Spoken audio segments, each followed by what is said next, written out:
ซอยปลาเขียนน้ำก็ได้คือผักธรรมศาสตร์น้ำแรง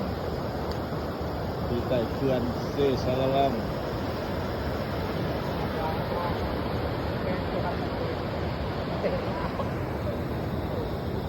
ซอยปลาเคียงก็เอาบอนี้มันห่อ เด็ดสุด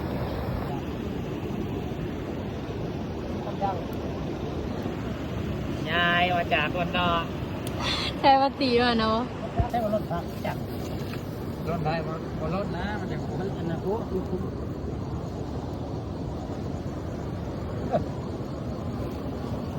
น่าสูงก็บอกกินตัวนี้ก่อนจ้ะ หัว เนี่ยนี่ชักว่าบัตรจังนั่นแกไปแล้วเนาะด็อกเตอร์ซังทายแล้วก็ไปหายีราฟเบิ่งยาวหัว